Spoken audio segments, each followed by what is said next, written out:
Are you looking to sell off some of your luxury in these difficult times? In this video, I will tell you a few things to think about, a few tips for doing that, to sell your items, to get the money more quickly, and to get potentially the most money you can. So stay tuned.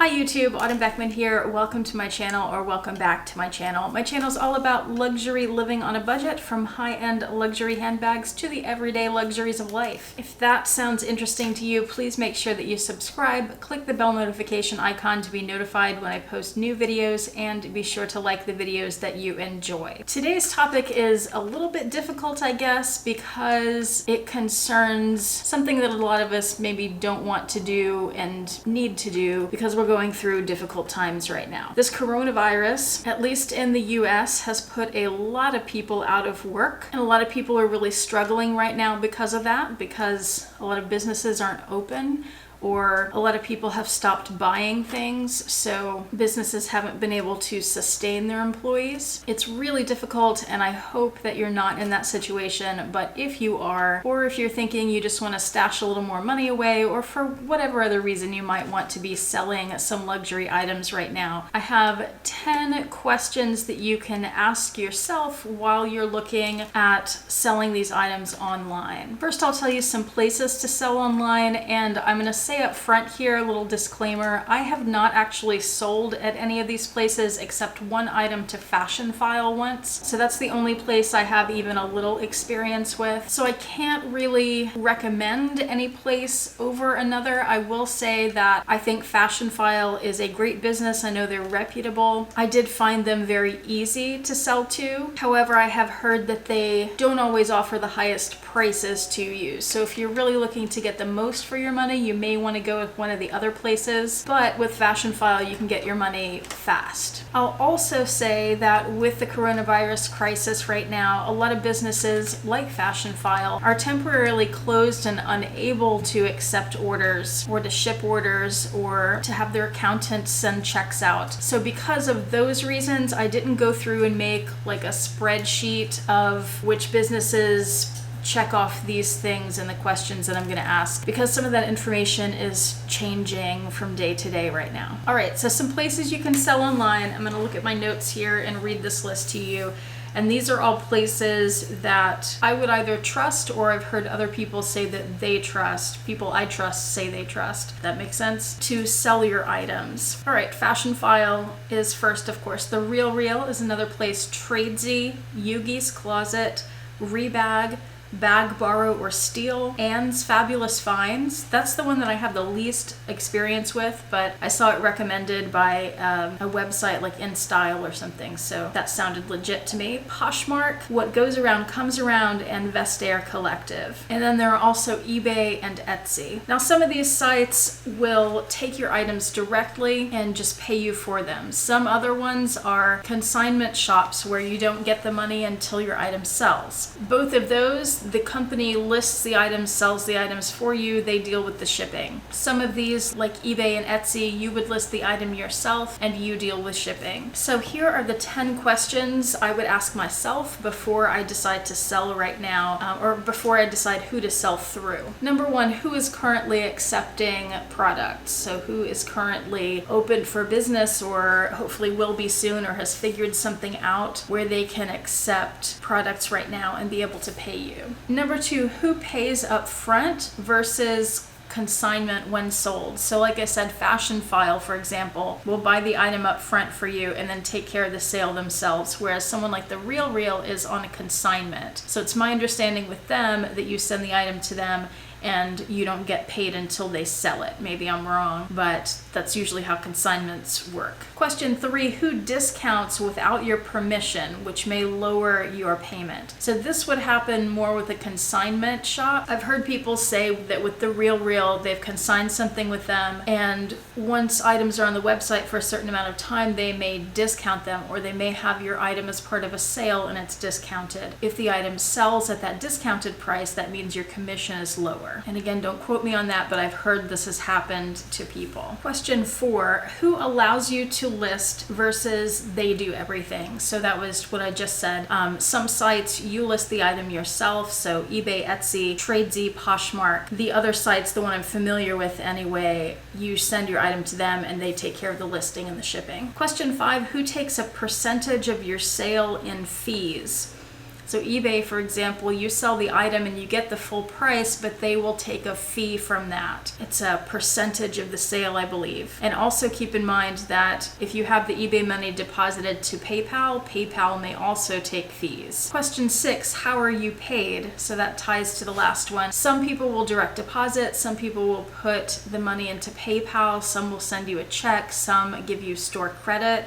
Some, like Rebag, I think if you sell with them, you get more money if you take store credit with them, which right now wouldn't help a lot of people if you're looking to make money to pay your rent or buy food or something. But that's something to keep in mind. Number 7, when are you paid? I know with Fashionphile, you're paid pretty quickly. I think with them, you send them photos and then they give you a quote, then you send the item to them. They have to inspect the item to make sure it is the same item in the pictures in the same condition. And at that point, they send you a check or direct deposit, whatever you've selected with them. Whereas eBay, if you sell something, they wait a month, maybe 2 months before you get paid because they're waiting for any potential customer disputes. Number 8, who requires you to send the bag versus sending photos versus picking up an item?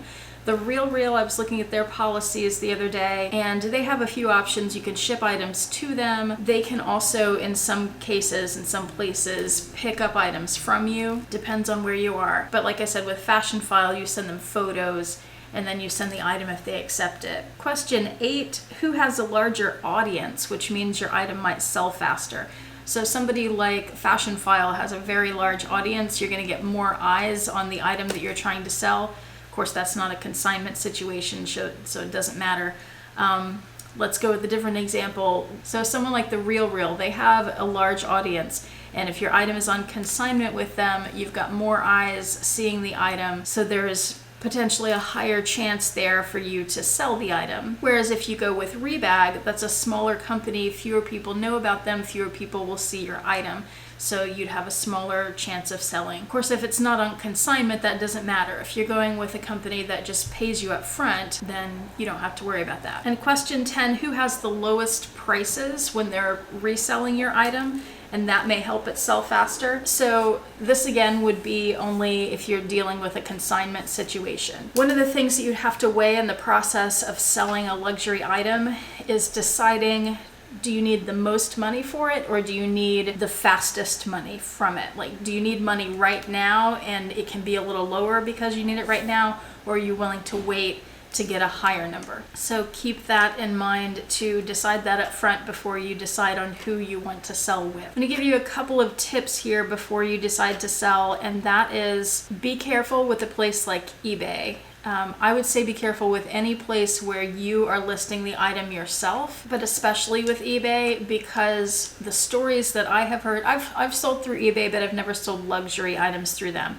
I've sold quite a few items with eBay, and luckily, fortunately, I have never had problems, but I have heard horror stories about people being scammed on eBay with luxury items, and I've heard these stories in the Facebook groups. For example, you have a Louis Vuitton bag that you're selling, you have a seller who pays for it, you ship it to them, they claim that the box was empty or that it never arrived or that it was damaged. And I have heard from these sellers that eBay is more likely to side, and PayPal are both more likely to side with the buyer than they are with the seller. So if you are selling on a site where you are listing the item yourself, so it's not on consignment, you're not selling it to a company up front like Fashionphile, I would recommend documenting as much of the process as you can. Take as many pictures as you can as the item, take video of the item, take video of you with the item, packaging the item, dropping it off at the shipping location, labeling it, anything that you can think of with the process, any kind of documentation that you could use as proof later if there is some kind of dispute. Anything you can do to help yourself so you're not out the money that you were just paid. For that reason, I personally would not sell luxury items on eBay. For me, I would go through one of the companies that lists the item for you. And then another tip, this is a little obvious, is that if you do need to make some money quick right now and you have things that you want to sell, of course, they don't have to be luxury items. You can sell all kinds of things on eBay that aren't so high value. So if you did get scammed, it wouldn't hurt so much. And then there's also Etsy, where you can sell vintage pieces, clothing bags, figurines, all kinds of things. And you can sell handmade things. So if you happen to be crafty, perhaps you could open a little shop there. I know a lot of people on my channel like dupe handbags. And if you have some of the dupes of the Birkins, the Kellys, the Chanel bags, if they're not branded with a logo, so they're not fakes, but they're just dupes that they're lookalikes, but they don't have logos on them. Those, if you go on eBay and Google like padlock bag or quilted flat bag or Google Anafeel, you'll see those items pop up. And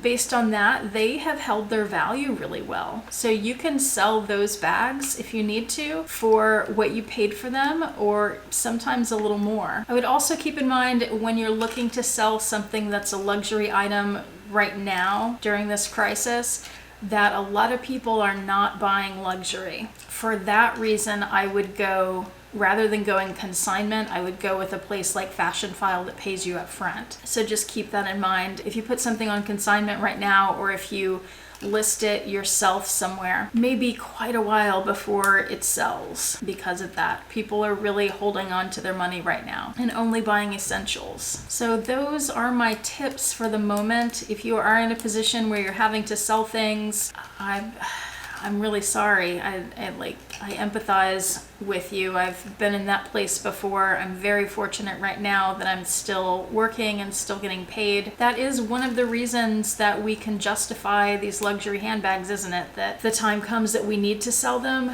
we have something that we can sell that we can get some money for. So at least many of us are in a position where we have those items if we need to sell them. All right, those are my tips. I hope that they were helpful. And again, I hope that you and your loved ones are doing well. Thank you so much for watching. I do really appreciate it. And I'll see you back next time. Have a fantastic day. Bye.